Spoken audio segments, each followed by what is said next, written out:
Good morning, good afternoon, good evening, and for our Australian friends, and I know there are many of you out there, good following morning. How are you, everybody? Today is September 3rd, and this is AMA, wait for it, number 24. Today I have a very special guest. A very sweet guest in many ways. Today, my guest is going to be a friend of mine named Carol Becker. Carol is a philanthropist and an entrepreneur from New York, and Carol runs an iconic place called William Greenberg Bakery, which is really a very, very cool place. It's sort of a landmark place in New York City, and we're going to talk to Carol about black and white cookies and about all things that she's into and involved with, and it's going to be a lot of fun. But we'll get to Carol in a few minutes. Good morning, Lori Rolat. Good morning in Los Angeles, very early, 7 a.m. Good morning, Sita. My dad is watching. I hope my dad's feeling better. My dad had a bit of a fall. He was going somewhere in the Accessoride. If you guys in New York know what that means. Accessoride, it means if some people are sort of unable to get around very well, they have this sort of special cars, vans that take them around. And my dad was coming back with his friend, woman Sita, his friend who helps him, takes care of him, and coming back from a doctor's appointment.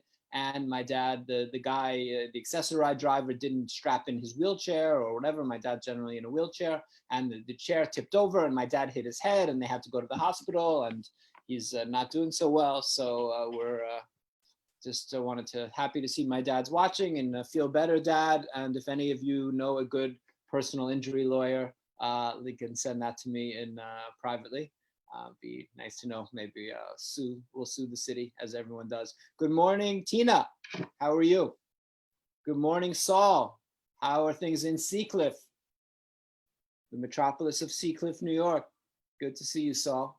Oh, you do? Oh, Tina, you know a good personal injury attorney. Yeah, thank you, Tina. Text me that or email me that, and that would be good. Yeah, no, he's not doing well, and the guy was also mean to him and was yelling at my 85-year-old dad after he fell in his wheelchair. The driver was like yelling at him and abusive. It was a crazy situation. So I need to get on that. But thank you everybody for your concern.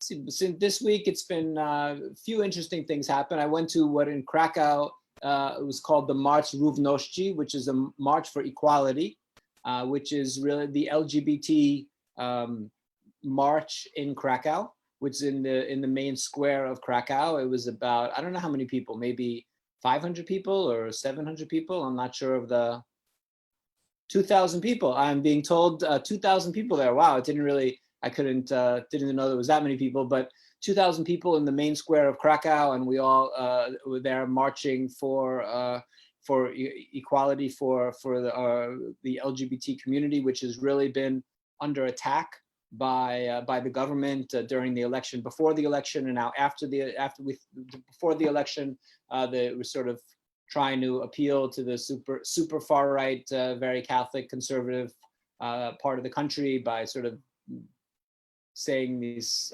I think, really terrible things about LGBT community and pedophilia and really sort of horrible stuff. And we were sort of hoping that would go away after the election.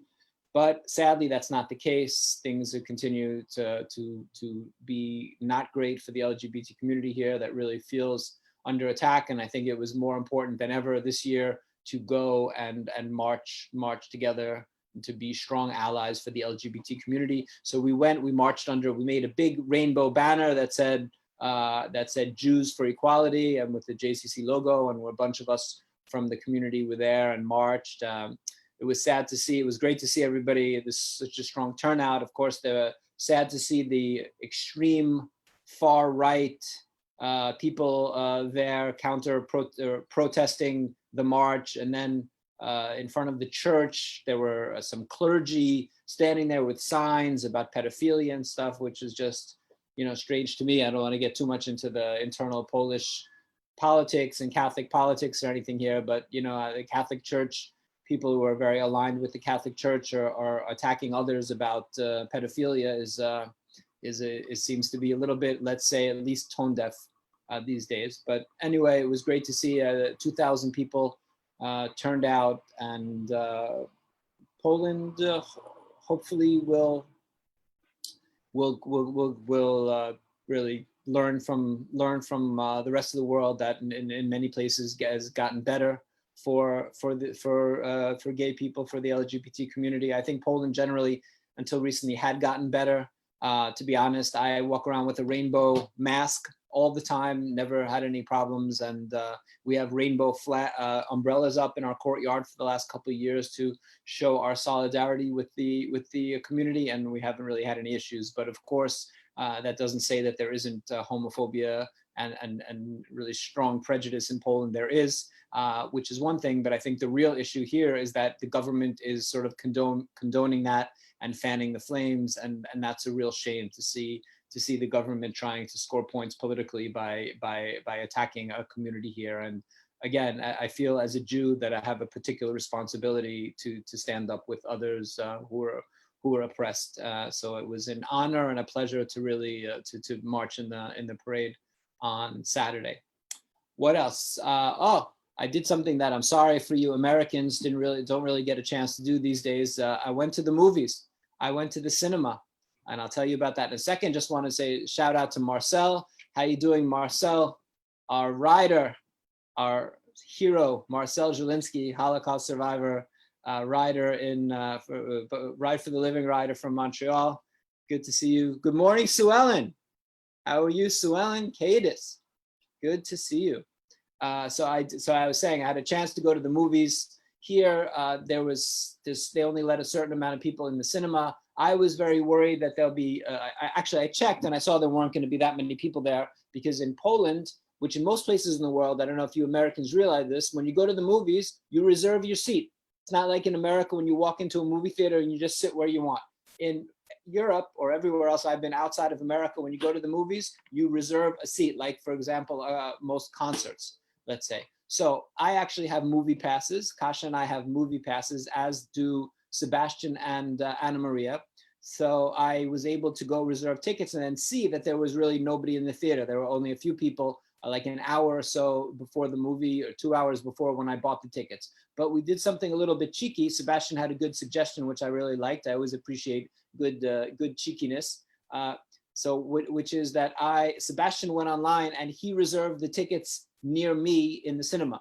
So there had to be one seat already. You can't sit next to somebody in the cinema during Corona. So there has to be one seat of distance, one seat away, which is not that much distance. So Sebastian then reserved the 2 seats next to me, or the 3rd seat next to me, because there was already one empty one, to make sure that we would have at least 6 seats for me and Kasha. But anyway, we went to see Tenet, and there were only in a theater that sat probably 300 people, there were 6 people. So it felt okay, everybody with masks, very far away from one another. So my Sebastian sneaky plan wasn't necessary, but I will do that in the future to keep people away from me in the movie. I personally can't stand when anybody sits near me in the movies. I always have to sit in the exact same seat, which is just my weird thing. Anyway, so I saw Tenet, which is an eagerly anticipated film by Christopher Nolan. Christopher Nolan, sort of very hot director in the last really 20 years, since Memento, which is, he always does these films that play with time, have these interesting perspectives on time. He did also Dark Knight, the Batman films, the Dark Knight series. He did Prestige, Inception, Interstellar, Dunkirk. Dunkirk was a bit more straightforward, but he's always, in all of his films, there's some interesting aspect of time, interesting view of time. And I don't want to spoil Tenet for anybody. I promise you I won't do that. But I will say, 1, that it was phenomenal, and 2, that it was phenomenally complex and confusing. I have to say, it was an interesting film, because at the same time, I really didn't quite understand what was going on, but I loved it at the same time. I went with Kasha. So Kasha also, similar opinion. We both really enjoyed it, but walked out of the film, what the hell was going on there?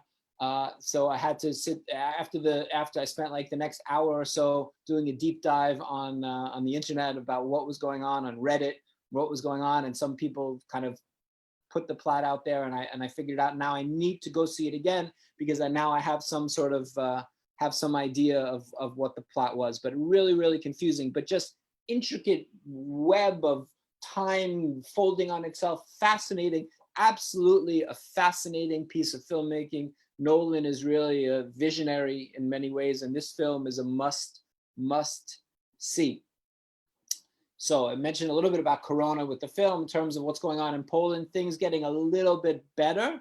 They were getting worse for a while. The curve starting to flatten a little bit, and the big but is on September 1st, which is Tuesday, the kids went back to school. It was the first day of school here in Poland. So now everybody is very worried that as kids are back in school, that is going to, of course, lead to more cases of Corona. There's still not a huge amount of testing going on. So to see what that means, we'll see what that means for everybody in terms of who really has it and who doesn't.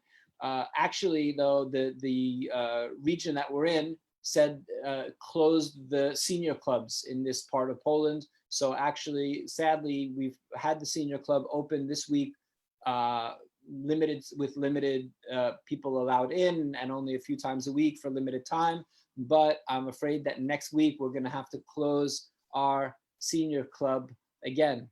We had even a little bit of a scare today that we had one of the seniors came in and wasn't feeling well, and we have this sort of plan that we did to isolate her and this, and everybody wearing protective gear. So we're a little bit on edge these days, as you would imagine, while trying to balance reopening with keeping everybody safe, which is just not an easy thing to do. Next week, actually, I am going to the AMA is going to be, wait for it, not on Thursday. It will be on Friday. We're moving it one day because I will be away, and I would be okay to do it from away, but I am going to be actually at that point on a plane.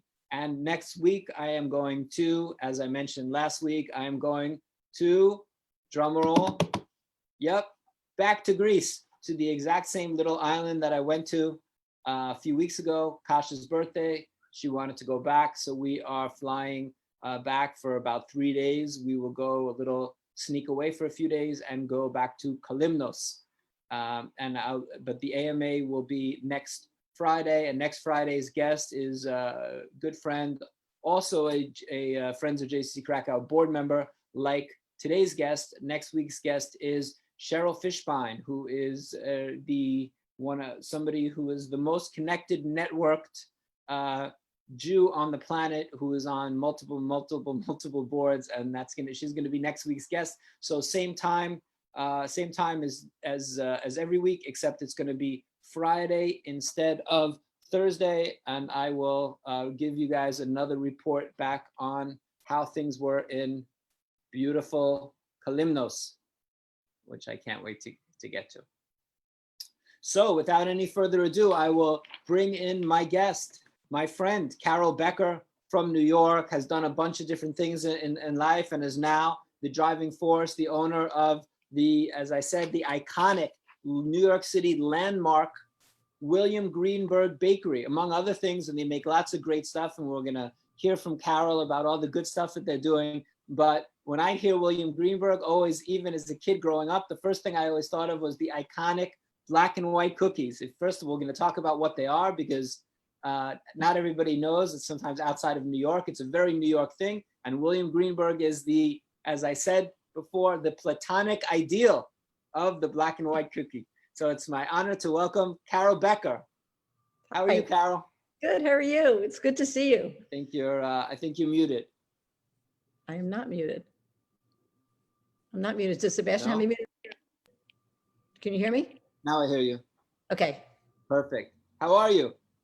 I'm good. How are you? I'm so jealous of all the traveling that you're doing. All I want to do is get on a plane and go somewhere. Listen, if there's somebody that I'm jealous of on a day in, day out basis, it's the person who has permanent, unbridled, constant access to all the good stuff in your bakery, including the cookies. So That's it. We're up and baking again. We were closed for a little while for Corona. We were closed for like 3 months, but we're up and running again. I can stand on my roof and almost smell it from here. I need to come, and we'll talk about it in a minute, but I want to come visit one day when all this is behind us. I want to come to where you bake. I've been to all the shops, I think, but need to come. I know you have the baking facility in the Bronx. I need to come and check it out. We can do that. Arrange for a little tour of the South Bronx. Yep. And how have you been doing? How's this time been for you, Corona? You know, it's been unsettling. It's been unsettling. You know, you're trying to look for the positive parts of it. It was nice that, you know, at the beginning that I got to spend time with my daughter. We were, you know, kind of quarantined out at the beach house, which is not a bad place to be. You know, it was nice that we got to spend some time. We got to talk, and we just kind of like to decompress for a little while. But it's unsettling times. You know, New York is kind of going through a hard time. You know, it's hard to see what's happening and then where we're going to be, but. Yeah. And how long have you been back in the city? So I've been back in the city since we opened up on June 1st. Ah, so you've been back a long time. Okay. So I've been back, yeah. You know, and it's interesting because you see the city like coming back to life. Like, you know, every week you see more and more, you know, things opening up and more people feeling more comfortable going out to restaurants and taking advantage of what there is to do, and just, you know, coming back to life. So I can't wait. I miss that. I was saying before, really, the thing that I miss most, people ask me last week, what do I miss most? I miss New York. I miss people in New York and being in New York. And yeah, I realized, you know, for a long time, I didn't visit New York that often. I've been living abroad for 25 years or something. And for many years, I didn't visit that much. And these last few years, I'm coming all the time. And I kind of feel a little bit like I'm not exactly living in New York, but sort of like semi living in New York. And I really miss it. Yeah, but you really are kind of living in New York. So you do need to come back. And I think I get the best of both worlds, which is coming to New York all the time and getting to do all the fun stuff without actually every single day, and all the sort of sometimes can be the heaviness or the challenge of just day-to-day life in New York. Right. It's a good deal. So right. I want to talk really. I'm sorry. What? I'm sorry, I cut you off. It's like, oh, no, I interrupted you. I was just gonna say, I wanted to talk to you about, generally, I want to talk to you about sort of Greenberg and sort of your career in terms of this and bringing to that. And then a little things, you're very involved philanthropically in a bunch of different organizations. And I want to talk to you maybe afterwards sort of about that. But first, you're from New York City. Where'd you grow up? So I grew up in the Bronx. I lived off the Grand Concourse until I was about 12 years old. And I spent 1 year commuting from the Bronx to Manhattan to go to school in Manhattan. And then we moved into the city when I was 12. And my mom still lives in the apartment that I grew up in on 68th Street between 2nd and 3rd. Uh-huh. And I am a true New Yorker. Like, I've been here all my life. I worked hard to get rid of my Bronx accent, and I think I finally got rid of it. But now I'm listening for it. But you know, to me, if you say the Bronx, that's a real New Yorker. You get the most credit from the Bronx. Right. Bronx is really. I'm always excited when I meet people that grew up in the Bronx. It's always like a little club of Bronx people. Absolutely. Yeah. You know, and it's interesting because soon, really, in the Jewish world, that besides these days, maybe Riverdale and a little bit, you know, that's not going to be the case. You know, the Bronx, you know, Brooklyn still has plenty of Jews and Queens and then Manhattan, of course, but the Bronx, I think, far less Jewish than it was. Yeah, definitely. Like I took my daughter got into Bronx High School in the Bronx. I took her up to school the first time, and it's kind of walking distance from where I grew up. So I said, I'm going to give you a tour of my old neighborhood, which of course totally totally different from when I grew up. But all the synagogues and all the, you know, the signs of Jewish life are not there anymore. Yeah. You know, and it was kind of sad when I walked by where my temple was, where I went to Hebrew school. You know, it was now a movie theater. Yeah. And it was just kind of sad, just, you know, to see everything, you know, go away and change. It's interesting in New York, you have a lot of places like synagogues and stuff become movie theaters, and then you see sometimes these like movie theaters that have become churches, sort of like Pentecostal church or something, just on the awning of the movie theaters or something. Right. Yeah. So kind of going in both directions. So your career, so it didn't start out, William. First of all, you're spoiler alert, your name is not William Greenberg. So my name is not Greenberg at all. Not related. We have nothing to do with each other. Right. You started your career as doing marketing for a liquor company. What was that like? So, you know, it was the family business. And when I had gone to school, I had studied journalism, and I wanted to be a sports writer. Oh. And when I got out of school, I was looking for a job, you know, writing, and I didn't have a whole lot of luck because I wanted to stay in the city, and you don't start in the city in journalism. And my dad said, you know, why don't you come work for the company, and you can write press releases, and you can write speeches, and you can kind of, you know, do your writing and see where it's going to go from there. So I started working for the company, and I actually liked it. And I went into an executive training program, and I started doing marketing for the company, which kept me traveling, you know, 70% of the time, you know, which was not, you know, a good part of the business. But, you know, but I enjoyed it. And the liquor industry was interesting then. It wasn't, you know, they weren't very welcoming to women, you know, so I was constantly fighting, you know, that, you know, that whole, Yeah. I can relate to the Me Too movement because it really was a fight to what was going on back then. Sure, you know, really the whole world is, or, you know, all of the United States is certainly like that. But I would guess certain businesses like the liquor are, you know, predominantly, even more so, you know, male dominated. Right. And they wanted nothing to do with the women coming in. They weren't going to listen to you. They just, you know, didn't want to know from you. So to kind of keep my sanity, I like to bake. My grandmother had taught me how to bake when I was, you know, when I was little. I used to sit there in her kitchen in Washington Heights and watch her bake. And she had this tiny little kitchen, and like the amount of food that would come out of this kitchen was staggering, you know, and she would, like, you know, bake all these wonderful things, and she would teach me, you know, and she would teach me, you know, like, not the way I teach anybody now. It would be like a handful of this or a pinch of that. And, you know, I never knew what was going to come out, but it all came out great. So to keep my sanity when I was working in this business, I started baking, and I started baking challahs, and I would bake all Thursday night. I'd be up all night Thursday night baking challahs, and I would give them away on Friday morning. And a friend of mine said, you know, you're crazy. You should start a business and see what happens, you know, with these challahs. So I started a business, and it just kind of grew organically. Like, I never did anything to promote it. I never did anything to, you know, to get the name out. And people started calling, and I'd be like delivering these challahs all over the city on Friday mornings. And then people would call and say, do you know how to make biscotti? And I would say yes. And then I would go home and find a book, and I would like learn how to make biscotti. You know, I would bake biscotti.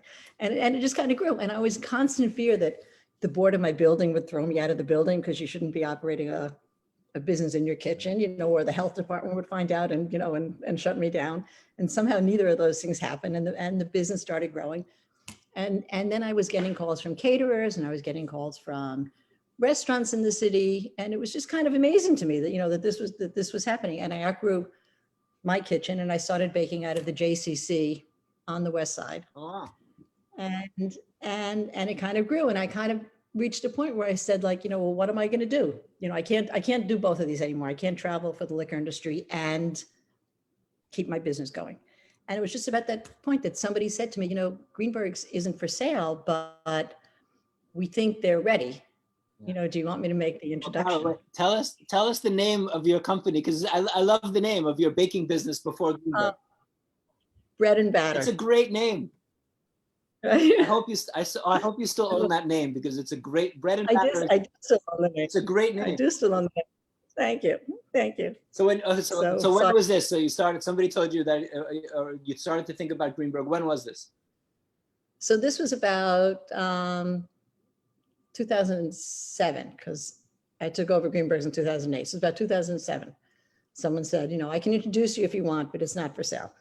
And I introduced him, and you know, it took like a year, you know, of a lot of conversations. Was this the Greenberg family? It was the son. Yeah, William. It was the son and two partners of his. Uh-huh. So, you know, Mr. Greenberg had already retired. You know, Mr. Greenberg is still, you know, very much around. And I actually spoke to him the other day. I'm constantly calling him for advice and ideas. He's really a terrific man. So cool. So, you know, so it took a while, and we made the deal, and you know, and I kind of like dissolved Bread and Batter into Greenberg. So whatever Greenberg's made, I kept their recipes. So we're making Greenberg challah now, and Greenberg brownies and all that stuff. But whatever I made, Bread and Batter made that Greenberg didn't make, I added to the mix. So maybe tell us a little bit about, because not everybody knows, or I guess would know, the history of William Greenberg. Maybe just sort of, because, you know, especially for the non-New Yorkers. For the non-New Yorkers, Greenberg's is really, you grew up in the city. It's really well known in the city. He started in 1947. So he was coming home from the army, and he was in a poker game, and he won a significant amount of money. He must have been a very good poker player. He won a significant amount of money, enough to open up, a bakery. And he used his aunt's recipes, and he started this business on, and I'm not sure where the original location was, because people tell me, a gazillion different locations around the city. I remember the one on 79th and 3rd, but, there were a ton of locations around the city. So he opened up a bakery in the city, and, caught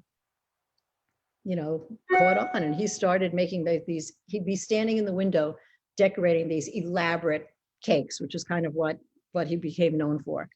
And he was very smart. He actually got it in his lease, that he was able to have a system that would have the aroma come out onto the street, so people would smell the baking on the street, and people would come in and they would buy.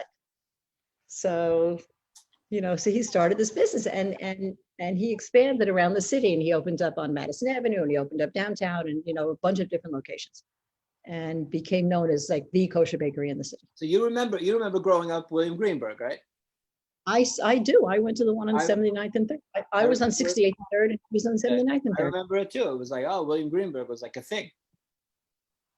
Right. And I would go for black and white cookies. So yeah. When I was growing up in the Bronx, it was the original Zaro's. Yeah. Do you remember Zaro's? Yeah. It was around the corner from my house, and they also had the black and white cookies. So, and I used to get them there. And then I moved into the city. They were Greenberg's, and they were my cookies, and they were better than Zaro's. They still do. I will tell you that recently, and it's going to sound, and if Kasha's listening, I won't get her in trouble, but I will say that we were in New York recently, and first of all, you see that we're more or less, we're always, when we were in New York, we're around the corner from the shop, from the Madison Avenue shop, and we're really in there like very often. So it's like embarrassing how often that we come in. Sometimes I'm like, oh, I see you in the back, and I'm like, all right, I'm not going to say anything, because it's like embarrassing to be like coming in for cookies like every day. But with we like that. Yeah, no, it's good. But I remember once we were somewhere, maybe we were in Grand Central, we were somewhere, and Kasha was just like, oh, there was like Zaro's, and I was like, she's like, oh, get a black and white, and I was like, oh my God, like, of course, how can you do that? Like me, I would like never. She's like, no. I was like, all right, we'll get it just to try, and we did get and it was fine, because I mean, how bad is it going to be? It's sugar and icing or whatever, but it wasn't a William Greenberg black and white cookie. Thank you. It wasn't. Thank you. Yeah. So the black and white cookie. Greenberg didn't invent the black and white cookie, but sort of perfected the black and white cookie. Right. So I did a lot of research, because I really wanted to know where. Tell us about the black and white cookie. Right. I really wanted to know the history of the black and white cookies. I felt that I needed to know this. And I did a lot of research, and it's really hard to find out, the definitive origin of the black and white cookie. And it's definitely from upstate New York. It's not from the city. Ah. It's from somewhere around, central New York, that some bakery started it, but it became like the quintessential New York cookie. Like, people outside of New York have no idea what a black and white cookie is. People upstate New York call it a half moon cookie.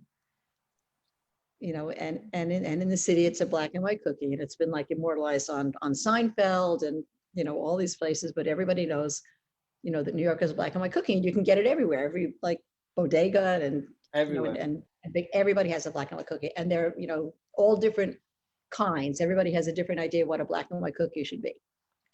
But I will tell you that a black and white cookie has to be like the perfect balance between a cake and a cookie. So it has to be a cookie, but it has to melt in your mouth. I would say it seems more, if I'm describing it to somebody who had never had one. Right. Yeah, it's more, I feel like it's closer toward cake than to cookie. Right, because it has the cookie element. Right, it has like cake crumb. So like, what's left on, on the table is cake crumb. It's not cookie crumb. So it's definitely softer. And then everybody plays around with the icing. So there's buttercream, and there's, whipped cream, and, but I think a black and white cookie has to have like, It's not really a fondant, but it's close to a fondant. It's like almost like the icing. It's between the icing that you get on a hard iced cupcake and a fondant. So it has to be a little firmer. Well, you're in a very important position, Carol, because as making whatever, if whatever you guys make, that is the definitive black and white cookie.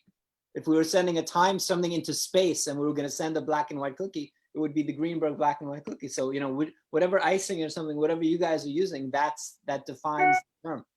Thank you. So then we got a little creative. And so now we have red velvet black and white cookies. And I don't know if you've had these, but during the holidays from like Thanksgiving until New Year's, we have sweet potato black and white cookies and pumpkin black and white cookies. No, I do. What? And they're really good. They're really good. I knew about the red velvet, but I haven't had any besides the regular ones. And now I've had the black and white in the regular size. Right. And then I had the smaller ones. Now I often buy, like I go up to my sister's in Westchester, I would bring them the smaller ones. But I will tell you that I think because of the amount that's exposed, I think the larger ones, the true black and white experience, I think you're getting more of it from the larger black and white, just because I guess they're really, by being a thicker, it's sort of like a moister cookie. The smaller ones, the minis, are more like cookies. Right. A bit more cookie-ish, whereas the full size are more cake-ish. Right. They're definitely softer. The full size are definitely softer. And then the big ones, like the big, like 9-inch ones, that's like a birthday cake. Like There are giant ones? Well, those are really good. They're giant. What? I got to find those. The giant ones. The giant ones. And those are more cake-like too, because they're higher and puffier. Of course. Makes sense. And now you're also doing, but to be honest, you're doing black and white cookies. You're also doing other colors. Yes. So I don't remember how we got into that, but we do it now. I think we got into it for babies, like, when babies and women send pink and whites and blue and whites, but now we do them for everything. So if you're a Giants fan, we'll do, are you a Giants fan or a Jets fan? I know you're a Giants fan, so I'm not going to answer.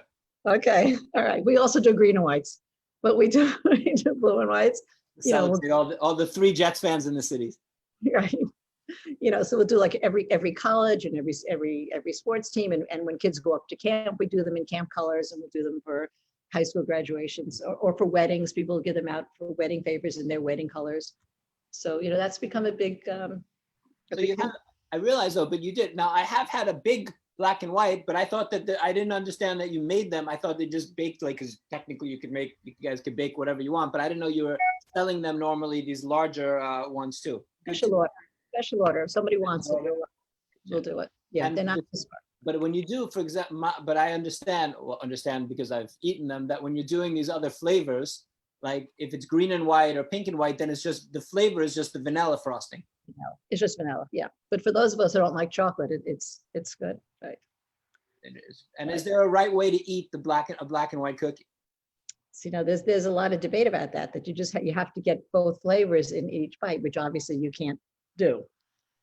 So it's interesting. It's a challenge. Yeah, it's kind of like, is there a right way to eat an Oreo, right? Where you open it up and you take the cream outside. Is there a right way to do this? So a lot of people cut it down the center and eat, the chocolate part first and the vanilla part first. I know. Yeah, I can't even. It's like Rain Man. I'm having a moment. I can't even listen. So you, in terms of the shops though, so you started, there was, when you bought Greenberg, how many shops were there, and how many are there now? When I bought Greenberg, it was just one. It was just the Madison Avenue. Just the Madison Avenue one, right? Yeah. And then soon after that, I opened up in the food court of the Plaza Hotel. Downstairs, yeah. Downstairs, which has been terrific. Right. And then recently, last year, when Hudson Yards opened up, I opened up another location in Hudson Yards. So, right now, the Plaza and Hudson Yards are both closed for the pandemic, but hopefully they'll be able to open soon and we can be in business again. And now I'm looking, and I've been looking for a while, for a space near the JCC on the west side. And hopefully, that'll happen. And you say space near the JCC, my heart skipped a beat there. I was like, throw caution to the wind, throw the business plan out the window, Carol. On Miodova, open JCC Krakow, William Greenberg. Done. Hey, Lord, I'll run it for you. I'll take definitely leave of absence from here, and Kash and I will be in the bakery doing it. It's a deal. I'll teach Kasha how to make it, and that's it. And you could Yeah, no, totally. funny, Kasha, like when she bakes stuff that's good, I'm always a little bit surprised, not to be whatever, but she's, I think, much more sort of a chef mentality than, you know, the baker, you have to be sort of precise. It's really different. She's It's a different skill set. She's more of like, oh, throw in whatever, and has a good sort of sense of it like a chef as opposed to a baker. But when she bakes, it actually is pretty good too. So I can't, not She's a complaining. phenomenal cook. She can do anything in the kitchen. She's phenomenal. Yeah. So in terms of what else you guys, I mean, you mentioned the challah, that and the black and white cookies. Like, what are some other things that you've done, that you sell and that are popular? And then maybe things that you tried but just didn't work. Yeah. And we've had a bunch of those. So we do a ton of hamantashen. We do a lot of babka. We're known for our schnecken. We're known for our brownies. Maybe explain what schnecken. Yeah. What are schnecken? Schnecken is it's like a honey bun. It's like a yeast honey bun with raisins and nuts. Yeah. They're really good. You can warm those up and eat them with breakfast. They're really good. We do a lot of brownies, like a lot of different kind of brownies. You know, but we also do a phenomenal amount of wedding cakes. Wedding cakes and bar mitzvah cakes and, you know, celebration cakes. We have a lot of those going out. So.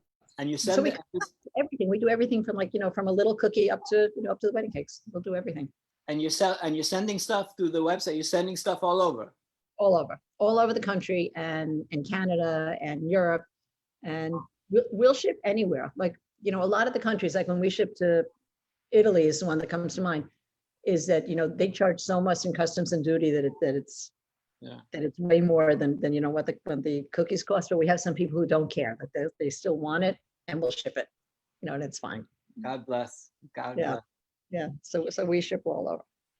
And do you keep track, in other words, not about like sales or anything or figures, but just like how many black and white cookies, like how many of the cookies do you do a year, do you think?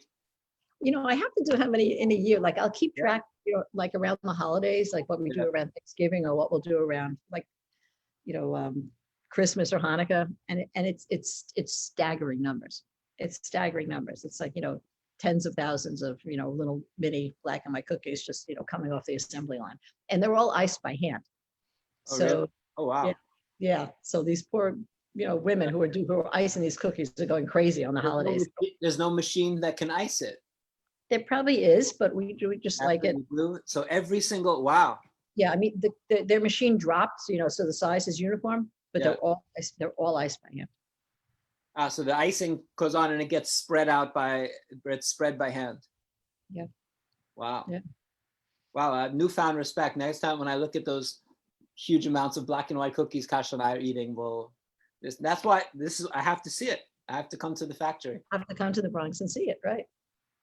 And what about things that you tried? What about the products that just you thought would be great or something, and then people just weren't into it, or you tried to make something and you couldn't get it at scale or anything like that? There were some things that I tried that like just didn't translate from the home recipe to a big scale, you know, which also actually, I'll get into it later, but actually worked the other way when I was doing the cookbook. Mm-hmm. But, you know, but we did like, you know, push pops and cake pops and, you know, and some of them did really well, and some of them, you know, just were an epic fail.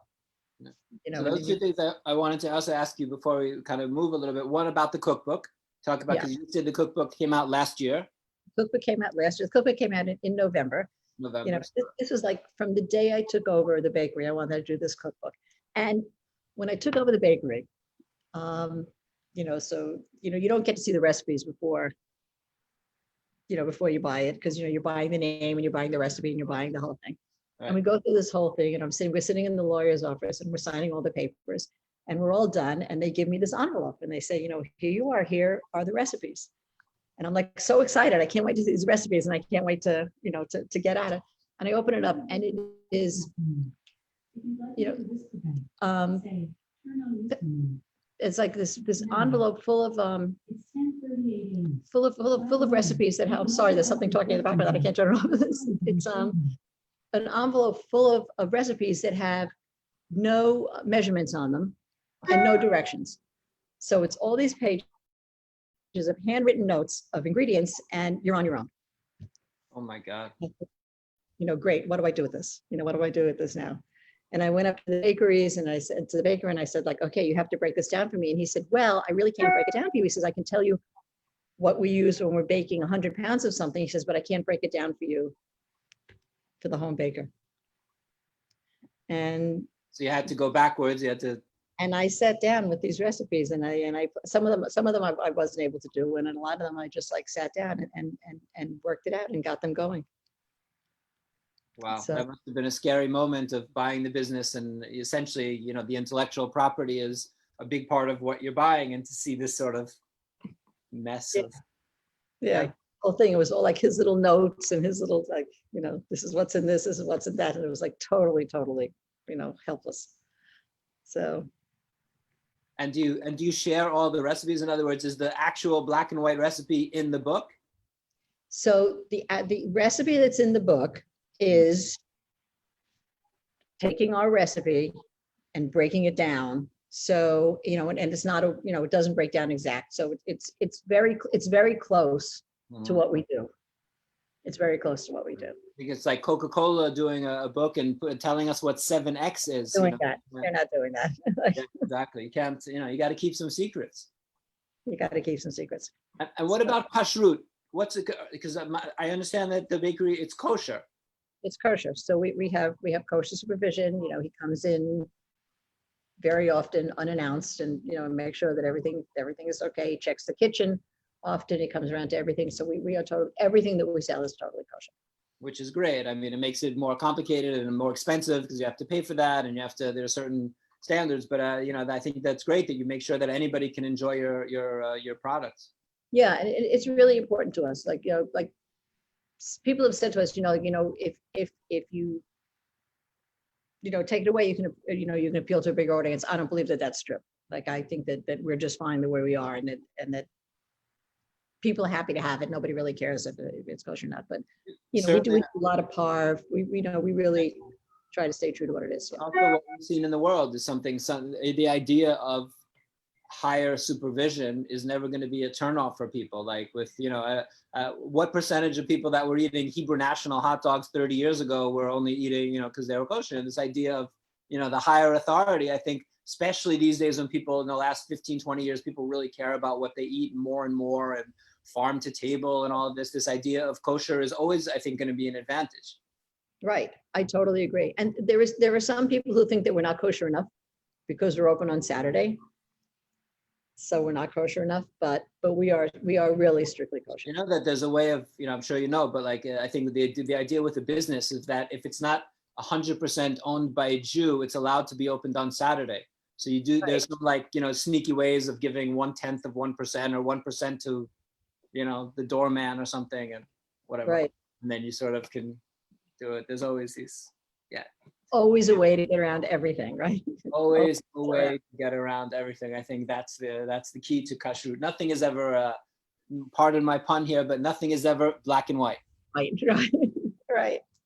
It's true.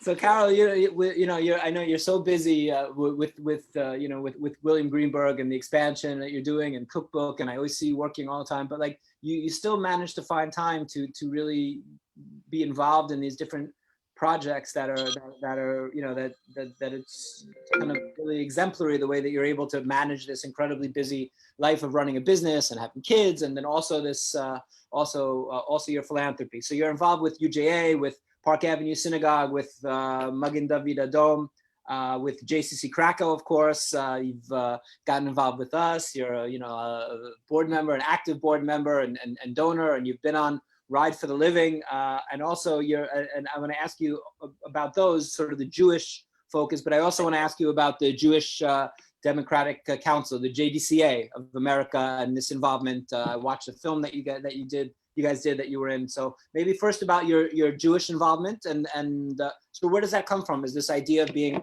philanthropically active, is that something from family? Did you get that as a kid growing up?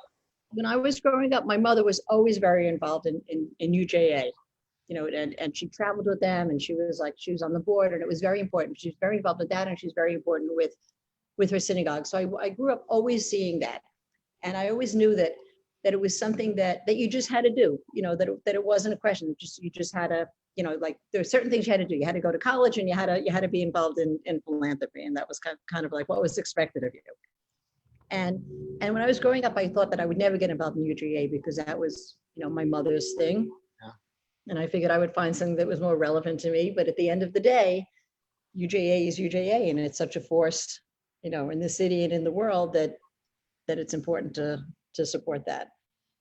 And, along my journey, I found different, Jewish causes that really, resonated with me, like the JCC in Krakow, and which I fell in love with the first time I walked through the door. And I thought, this is like the most special place I've ever been. Aww. And it still is. And it still is. And I still talk about it all the time. And, and I just think that it's something you can do. And I'm trying to instill that in my daughters, that it's something that you had to do, that you have to get involved with. And the truth is, they kind of got it, but Marcel, and if Marcel is listening, I have a big thank you to Marcel, but Marcel really drove it home to them. And they talk about Marcel constantly and the impression that he made on him. So I am in love with this man and what he's done. He's extraordinary. I'll tell you what, you say that, and it's very interesting because Vicky, your friend, my friend, our good friend, Vicky Warner, also with her two daughters, I guess a little bit older than your daughters, but also had this experience with Marcel, that just Marcel has this sort of just energy. I mean, his story, what he's been through, what he's done, but there's this sort of gentleness and care and just sort of love that radiates from him. And they have the, it's not like a guru type spiritual aspect, but just there's something very special about Marcel that people are drawn to him the way that you're saying, and to see, especially I think young people. It was true, because when the first time we did the Ride for the Living, we went on the tour of Auschwitz, and we were lucky enough to be in Marcel's group, and he was telling his story, and my girls were like, listen to this, and then Marcel is the most joyful, amazing man that you'd ever want to meet, and you think that coming from what he came through, to be this extraordinary human being is like, there are no words. And my daughters really got that and really absorbed it, and just, it made such an incredible impression. It's very special, really one of the most special human beings that I've ever met and just been around. I'm like the word spiritual or any of this stuff, but the energy that just sort of comes from being around Marcel, and just, you want to just be around him and be close to him in this way, draws you in. And I haven't really been around very many people like that in my life. Right. So, me too. It's really, really, really special. Something so, well, yeah. I'm glad that you had that experience, and I really, really hope that all of us will be back, next year doing it. It was tragic, first of all, not only this year what happened, but that the year before, that Marcel fell just before the ride and wasn't able to come. So it was very, for him it was difficult, and for all of us, not having Marcel at the ride is like, the ride is Marcel at this point. Right. It's so true. Like, and we're like, we are planning on being there in June, and hopefully he'll be there too. God willing, we'll all be together and do this. All his groupies. That's right. Yeah. Absolutely. So tell me about the JDCA, the Jewish Democratic Council of America, which I was very happy to see. I want to also ask you about, because these days it's gotten, I feel as somebody who's always been pretty liberal and growing up in a family where politics was an important thing, and parents, volunteered for Adlai Stevenson back in the day, and coming sort of from that background, yet being, being an Israeli citizen, being a proud Jew, being a strong Zionist. And I think that it's become, lately in the last few years, become very, very difficult. I'm not talking about just aspects of the Democratic Party today, but just to be essentially to have, to be a liberal Zionist or democratic Zionist has become in the world, I think, somewhat challenging, because certain elements of people that you might agree with about almost or many causes sort of have a different opinion about Israel. And then I find that people who I disagree with about almost everything in the world share my opinion about Israel. So I was happy to see, when there are these groups that get together like JDCA and are becoming active or active, then I'm happy to see that. So maybe talk a little bit about that. So the JCCA is a relatively new organization. Yeah. I think we started like 2 or 3 years ago. Mm-hmm. And it just, felt that there was this need, we didn't like the direction that the, things were going politically in this country. And we felt that, we needed a stronger voice. So a small group got together and formed this, and we find, I don't know how to describe this, but we find, races that are very, very important to the Jewish community. So now we're funding like 14 different races, around the country that we really feel that, that there are Jewish pockets, and it's a chance to get a strong Jewish vote out that's going to change it, from red to blue. And while we focus on the Jewish causes and the Jewish, and what needs to be done, we focus on, we really care about everything. It's not just Jewish run, it really is Democratic run, and we need to get Democrats in office. So it's not a good explanation, but it's become a powerhouse, and we've gotten a huge following in our 3 years, and we're finding that we're making a big difference in the markets that we're really supporting. No, that's great. I mean, and are you looking at November, which is, oh my God, 2 months away from today? 2 months from today. I know. No. Do you look? Are you? I don't know. People afraid to talk about whatever. How are you feeling about the election in November? I'm very nervous. When I listen to the polls, and they'll tell you like how far ahead Biden is, and I remember how far ahead Hillary was.